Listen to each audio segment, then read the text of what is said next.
Now, I'm not preaching from the lectionary this week. In fact, I had an entirely different sermon in mind for this evening. And then, of course, Friday morning, we learned of the shooting of the people in Aurora, Colorado. And I think that still 12 dead and 50 wounded, and some of those wounded folks are not, we don't think they will survive.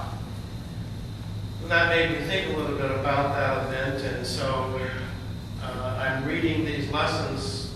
You could probably see in the shadows something of the events, but I'm reading them because they are the lectionary readings for the day or close to it.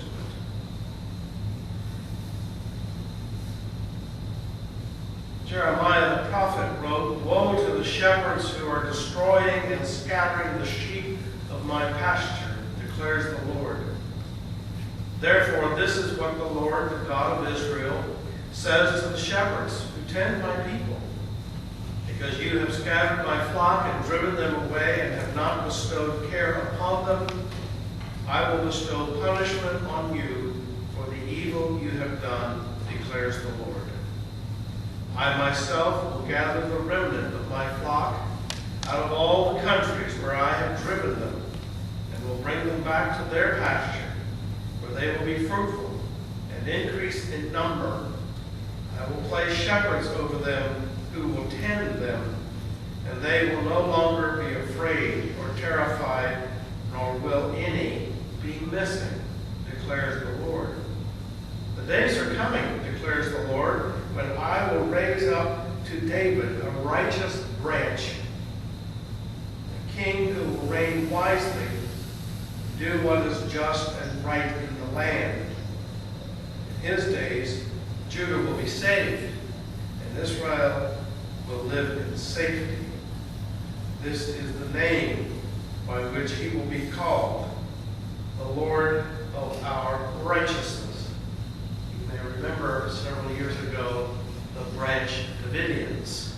And this is where, from Jeremiah, that they took their name. Too bad they didn't bother to read the last piece, the last line in verse 6. The branch Davidians, or the branch of David, was not the name they should have taken, but the Lord our righteousness. See what happens when we don't study the Bible. We create all kinds of mayhem. And now, from the Psalm 130, the order of service. Out of the depths I cry to you, O Lord. Lord, hear my voice. Let your ears be attentive to the voice of my supplications. If you, O Lord, should mark iniquities, Lord, who could stand them? But there is forgiveness with you. And the New Testament is from Mark's Gospel, the 6th chapter, verses 14 through 29. This is the story of the betrayal and the beheading of John the Baptist. Now, understand that prior to this story, Jesus is sending out the 12. He's doing all kinds of miracles. And so when we begin reading, King Herod heard about this, for Jesus' name had become well known. Some were saying, John the Baptist has been raised from the dead, and that is why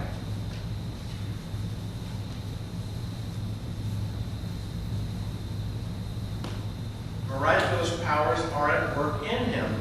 Others said he is Elijah, and still others claimed he is a prophet, like one of the prophets of long ago.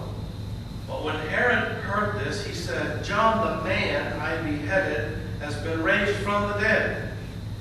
For Herod himself had given orders to have John arrested, and he had him bound and put in prison. He did this because of Herodias, his brother Philip's wife, whom he had married. For John had been saying to Herod, it is not lawful for you to have your brother's wife. So Herodias nursed a grudge against John and wanted him killed. But she was not able to, because Herod feared John and protected him, knowing him to be a righteous and holy man. When Herod heard John, he was greatly puzzled, yet he liked to listen to him. Finally, the opportune time came. On his birthday, Herod gave a banquet for his high officials and military commanders and the leading men of Galilee. When the daughter of Herodias came in and danced, she pleased Herod and his dinner guests. The king said to the girl, "Ask me for anything you want, and I'll give it to you." And he promised her with an oath, "Whatever you ask, I will give you up to half of my kingdom." She went out and said to her mother, "What shall I ask for?" "The head of John the Baptist," she answered. At once the girl hurried to the king with the request, "I want you to give me right now the head of John the Baptist on a platter." The king was greatly distressed, but because of his oath and his dinner guest, he did not want to refuse her. So he immediately sent an executioner with orders to bring John's head. The man went, beheaded John in the prison, and presented it to the girl, and she gave it to her mother. On hearing of this, John's disciples came and took his body and laid it in a tomb. Now, this story is very familiar to me and my family, as we had a wedding banquet last night, and there were indeed dancing girls. Did you see that? Yes, we did. No heads on the platters. Yeah. I'd like to read this poem by Thomas Merton. Some of you may remember Thomas Merton. He was a Trappist monk. He became extremely popular in the 60s and 70s for his teachings on peace and justice and his sense of the contemplative life. There must be a time of day when the man who makes plans forgets his plans and acts as if he had no plans. There must be a time of day when the man who has to speak falls very silent, and his mind forms no more propositions, and he asks himself, did they have any meaning?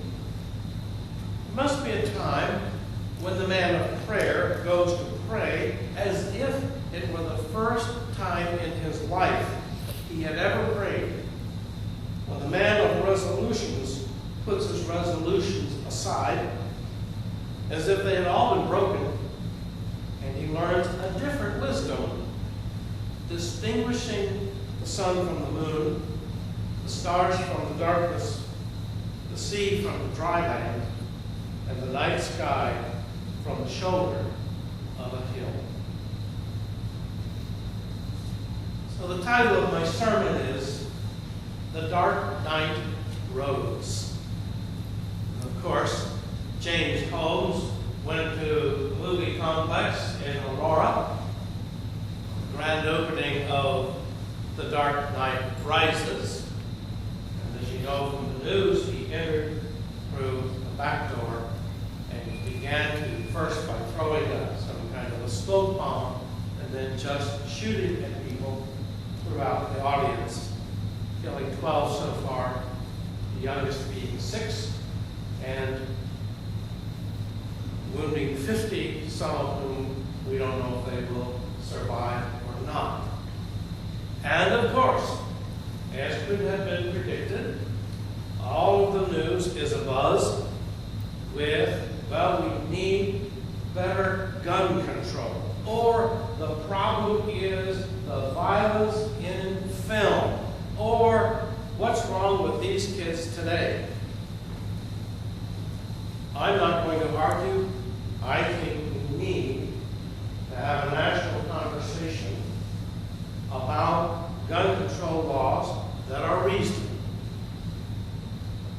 I would start with the fact that in Colorado, you do not have to take a gun safety course or a marksmanship course in order to have a permit to carry a weapon. That's true in many states. That doesn't seem like that should be such a hard, reasonable expectation. I heard somebody on television this morning say, oh, but if somebody had their own gun, they would have stopped them. And I heard a police commissioner from Philadelphia said, well, then what you would have are two people in mayhem shooting it out, and there would have been more casualties. I think it's a good question. Do citizens need semi-automatic assault rifles that carry magazines of 30+ shells? I know we're never going to have an end to the right of citizens to bear arms, but I think there are some reasonable gun control issues that we could take and manage. And we can still have all of our Glock 9s and whatever else we think we have to have. Now, I don't think that's going to happen. The country is so dead set, and the NRA is so proactive, I doubt we'll have even a reasonable conversation about gun control. I think we ought to have a good conversation in families, in churches, and in our communities about the entertainment values, quote unquote, that surround the violence, the exaggerated violence that we see in everything from Pulp Fiction to The Matrix and on it goes. Is it a coincidence that Mr. Holmes comes through the emergency door shooting people in the midst of a gun battle on the screen? People could not distinguish. They didn't know. Maybe this is a gimmick on the part of the theater. I'm kind of worried about that we cannot separate fantasy from reality. I'm not sure Mr. Holmes could. He goes to a film purposely titled The Dark Knight Rises, and Batman, the good guy, dies. I don't know that he could separate out fantasy or imagination from what he sees in the media today. I think we need to talk about that. But I don't think we will. And I don't think there will be any changes in the way in which we rate films or begin to think about how we help people view film at home, movie theaters, on video games, and so on and so forth. When they go in to play those games, they are just as ignorant as the people who imagine that if they were attacking heat, they could manage a situation like that in the movie theater. I don't think that's going to happen. I don't mean to be pessimistic. I just think we've seen this at Columbine. We saw this at the shooting in West Virginia. On the list goes. Nothing changes. So I'm not expecting that. The one thing I can do is to take Thomas Merton's suggestion that what we need to do is be quiet, to listen, to put our plans aside, our resolutions on the shelf, and know the difference between night and day, to know the difference between darkness and light, to know that I'm standing on the hill, those are the stars, this is the earth, and I know the difference. What I mean by that is, and I'm afraid we progressives or liberals are part of the problem, we can't make distinctions anymore about light and darkness. We can't make distinctions about good and evil. And what we tend to do as progressives, we tend to say, oh, well, I'm sure he has some kind of psychotic breakdown or he has a personality disorder. Isn't that terrible? Well, yes, it is. But he committed an act of evil. He wanted to be the dark night, and he couldn't separate that out in his head. And the society is telling him, we can't either. We don't know the difference between light and darkness anymore. It must be psychological, or he must be ignorant. We've been playing backwards since the 19th century. Well, people commit crimes or murder because they just don't have a good education. We need to educate them, and they will quit doing these things. This guy was a PhD student. He had a good education. What difference did it make? I don't believe in a devil or Satan. I don't believe that there is this battle between God and Satan or Beelzebub or whatever you want to call it. I'm not a literalist, but I know there is evil in the world. People do evil things. Now, I think if you believe that God whispered or the devil whispers in your ear, go kill Greg, you probably have a mental health issue, and Greg should be warned. That doesn't eliminate the fact that there is, in fact, real evil in the world. There is a dark side. Thank you, Darth Vader. It's a fact of life. It's part of human nature. And unlike fundamentalists, I don't think it's out there. I don't think it's in Afghanistan or Syria or Iraq. I think it's in the human heart, in the human mind. Remember, Gandhi says something to the effect that we ought not to be blaming or accusing or condemning other people. We need to take care of our own devils that are running around in our hearts. And I think that's one place where the Christian church can begin to raise the question, what is evil? How is it expressed? How do we talk about it? How do we engage it? How can we make a response? What James Holmes did was evil. It was evil before it was psychological or educational or genetic or environmental or whatever other excuse we would like to make about it. It was an evil act.